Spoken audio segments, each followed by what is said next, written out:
कुछ नहीं हो रहा। तो हिरण्याकश्यप इतना महाराज चिंतित है। एक दिन राज सिंहासन पर चिंतित बैठा है। उसी समय इसकी बहन है जिसका नाम है ढुंडा देवी। ढुंडा देवी के महाराज उसी समय आगमन हुआ। जैसे ही उसने अपने भैया हिरण्याकश्यप को इतना चिंतित देखा, उसने कहा कि भैया आप चिंतित क्यों हैं? उसने कहा कि भैया आप अपनी चिंता का हमें कारण बताएं, आप क्यों चिंतित हैं? प्रहलाद ने कहा कि तुम्हारा, हिरण्याकश्यप ने कहा तुम्हारा जो भतीजा है जिसका नाम है प्रहलाद, मैं उसके कारण से चिंतित हूं। क्यों? वो हमारे शत्रु का नाम लेता है। मैंने बार बार समझाया लेकिन वो माना नहीं। न जाने कितनी बार मैंने प्रयास किया, उसे मारने का वो मर भी नहीं रहा है। इसलिए मैं चिंतित हूं कि उसे मारा कैसे जाए, समाप्त कैसे किया जाए।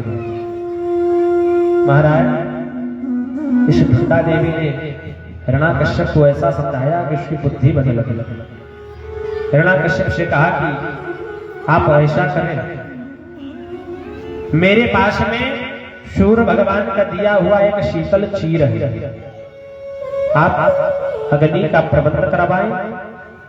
मैं उस चीर को ओढ़ करके प्रहलाद को लेकर के बैठूंगी। प्रहलाद को जल करके समाप्त हो जाएगा, मैं बच जाऊंगा। क्योंकि महाराज जिस प्रकार से मंथरा ने कैकेयी को केवल महाराज 5 मिनट समझाया था, कैकेयी की बुद्धि बदल गई। इसीलिए कहते हैं जिसका नाम सुनने से मन थरथरा जाए। क्योंकि महाराज फलों में संतरा और माताओं में मंथरा, जिसका नाम सुनने से मन थरथरा जाए समझ लो ये हमेशा गलत ही है। इसलिए हिरण्याकश्यप को बात समझ में आ गई। हिरण्याकश्यप ने तुरंत लकड़ी का प्रबंध करवाया। महाराज लकड़ी का प्रबंध करवाने के बाद में सैनिकों को आदेश दे दिया, कहा कि जाओ जाकर के लकड़ियां रख दो।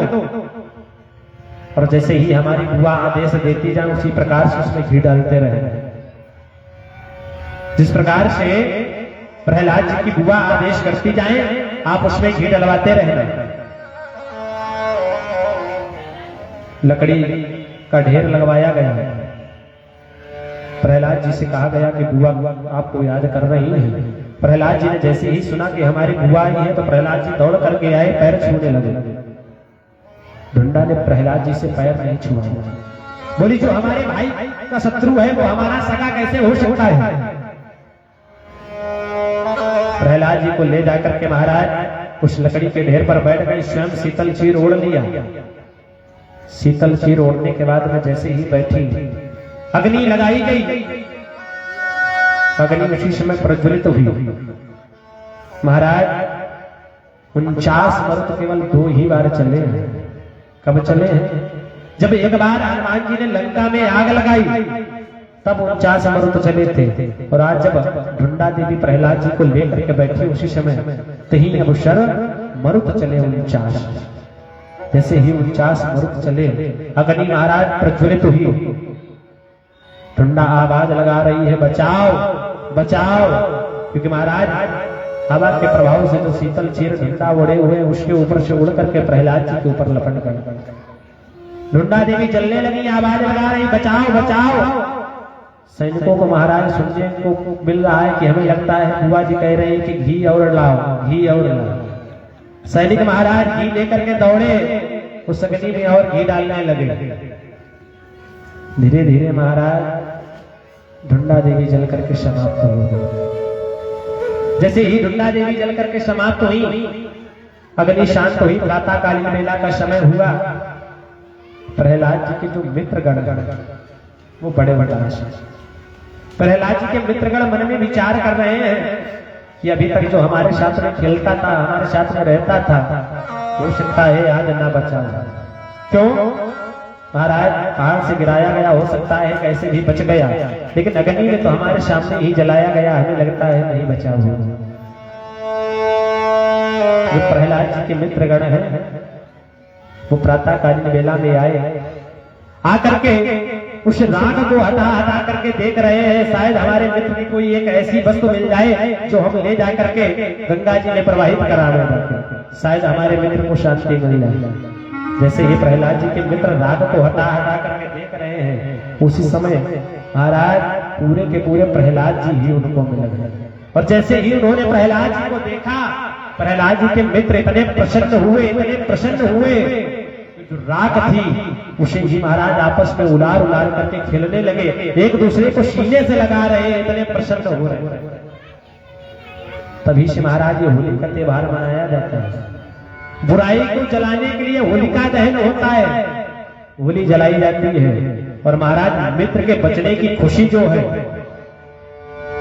प्रहलाद जी के मित्र मना रहे हैं, वही हम और आप दूसरे दिन महाराज एक दूसरे को अबीर लगा करके सीने से मिलते हैं, खेलते हैं। जो महाराज भगवान के भक्त होते हैं वो अबीर गुलाल से खेलते हैं, लेकिन जो महाराज हिरण्याकश्यप वाले होते हैं, देखना होली के दिन उनकी दशाएं कीचड़। महाराज जिस गांव की नालियां का 2-4 महीने से साफ न हुई, होली वाले दिन देखना पूरा गांव साफ हो जाएगा, पूरे गांव की नालियां साफ हो जाती है उस दिन। जो भगवान के भक्त होते हैं महाराज बड़े आराम से एक दूसरे से गले मिलते हैं, आशीर्वाद मिलते हैं। लेकिन जो हिरण्याकश्यप के तरफ के होते हैं वो महाराज दुर्जन धूल उड़ाते हैं। जो दुर्जन होते हैं वो महाराज बड़े नाना प्रकार के। महाराज त्योहार के दिन तो शांति का विषय होना चाहिए। उस दिन महाराज सबसे ज्यादा जाकर के गुरुद्वारे में जाकर के खड़े होकर के लाइनें लगती हैं। एक बात की और विशेषता महाराज देख लें, जो वस्तु हमारे सेहत के लिए हमारे लिए अच्छी है वो आज गली गली जाकर के बिक रही है, पर जो महाराज हमारे सेहत के लिए हानिकारक है हम स्वयं जाकर के उसको ले रहे हैं। दूध जो हमारी सेहत के लिए अच्छा है, हमें महाराज हमारे शरीर को ऊर्जा प्रदान करता है, वो आज दुधाहा गली गली पीपा लेकर के घूम रहा है हमें दूध देने के लिए। और जो महाराज हमारी सेहत के लिए हानिकारक है, सुबह से लेकर के शाम तक वहां पर लाइन लगी रहती है। जैसे ही महाराज प्रहलाद जी को देखा, मित्रों ने प्रहलाद जी के मित्र बड़े प्रसन्न हुए, प्रहलाद जी के साथ में खेलने लगे। प्रहलाद जी पुनः दूसरे दिन घर आए, पिताजी को जैसे ही देखा बोले पिताजी प्रणाम।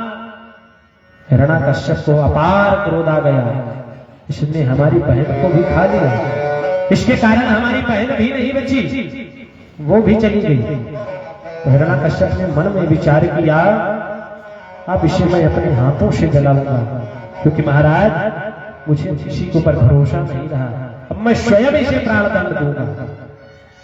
ऐसे ही कहा कि मैं स्वयं इसे प्राणदंड दूंगा। हिरण्याकश्यप ने सैनिकों को आदेश दिया, जाओ प्रहलाद जी को लेकर के आओ। प्रहलाद जी को लेकर के आया गया। प्रहलाद जी से पूछा गया तुम्हारा राम कहां है? महाराज प्रहलाद जी ने कहा हमारा राम तो सर्वत्र में है, कड़कड़ में है। क्यों? खोज रहे राम को अनेक भान, पावे सुख शांति नहीं मन को विश्राम है। क्योंकि महाराज भगवान तो कड़कड़ में है, हरि व्यापक सर्वत्र समाना। भगवान तो कड़कड़ में है, लेकिन भगवान को हमें ढूंढना चाहिए। भगवान हमें मिलेगा कैसे और कहां पर मिलेगा? किसी कवि ने बड़ा सुंदर से कहा है, क्या? खोज रहे राम को अनेक भान, पावे सुख शांति नहीं मन को विश्राम है। क्यों? ये गंगा गोदावरी प्रयाग आश्रम में भटको अभिराम है, और राम है वही जो रोम रोम में है रमा, किंतु अपने ही के पट खोल के देख तेरे ही में भी राम है। महाराज हम गंगा गया गोदावरी काशी प्रयाग आश्रम इत्यादि सब जगह पर भगवान को ढूंढ करके देख रहे हैं, लेकिन राम हमारा कहां पर है? राम है वही जो राम रोम रोम में रमाए, किंतु अपने ही के पट खोल के दे तेरे ही में भी राम है। भटक रहा क्यों दर दर बंदे, राम कमल बने अटकी रहा क्यों कर कर बंदे अटकी रहा क्यों कर कर बंदे राम कमल बने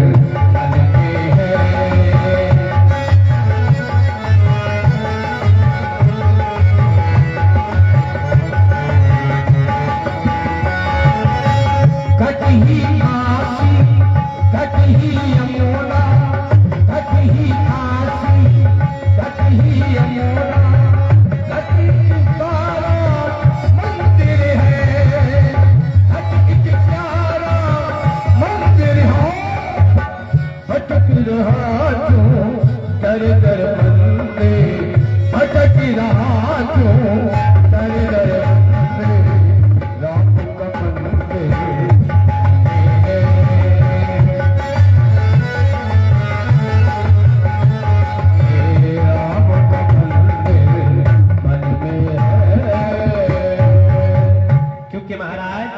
परमात्मा को हम इस संसार में ढूंढ रहे हैं, अगर अपने हृदय में ही खोज करके देख ले तो परमात्मा हमारे हृदय में ही मिल जाएगा। उसी समय हिरण्याकश्यप ने प्रहलाद को पकड़ा और प्रहलाद से कहा, प्रहलाद आज से तुम्हारा जीवन समाप्त हुआ। क्यों? अरे जीवन का जाम समाप्त हुआ, बतलाओ तेरा राम का। अरे आज से तुम्हारा जीवन समाप्त है, जीवन का जाम समाप्त हुआ, बतलाओ तेरा राम कहाँ, तुम्हारा राम कहाँ है। जैसे ही पूछा कि पिताजी हमारा राम तो सर्वत्र है, क्योंकि हरि व्यापक सर्वत्र समाना, हमारा प्रभु तो सर्वत्र में। ऐसे ही कहा कि हमारा प्रभु सर्वत्र में है। हिरण्याकश्यप ने प्रहलाद जी को लोहे के खंभ की तरफ दिखाया, बोले इस लोहे के खंभ में भी तुम्हारा राम है। प्रहलाद जी ने कहा हमारा राम इस लोहे के खंभ में भी है। हिरण्याकश्यप ने तुरंत सैनिकों को आदेश दिया, कहा कि जाओ जाकर किस लोहे के खंभ को लाल लाल अग्नि से तपा कर किसे लाल कर दो। महाराज सैनिकों ने उस खंभ को जला करके लाल लाल बिल्कुल अग्नि से प्रज्वलित करके बिल्कुल लाल लाल कर दिया। जैसे ही कहा तो महाराज प्रहलाद जी से पूछा इस खंभ में भी तुम्हारा राम है। जैसे ही प्रहलाद जी ने देखा तो एक मिनट के लिए प्रहलाद जी का हृदय डगमगाया, क्योंकि महाराज वो खंभ अग्नि से जल रहा था, लाल लाल था। प्रहलाद जी ने मन में सोचा इस जगह हमारा राम हो सकता है। एक क्षण के लिए केवल प्रहलाद जी का हृदय डगमगाया। जैसे ही एक क्षण के लिए प्रहलाद जी का हृदय डगमगाया, उसी समय भगवान ने मन में विचार किया कहीं हमारा भक्त डर ना जाए। तुरंत भगवान ने चींटी का स्वरूप बनाकर के खंभ से नीचे के ऊपर जाने लगे। जैसे ही नीचे से ऊपर महाराज करने लगे, प्रहलाद जी की नजर पड़ गई।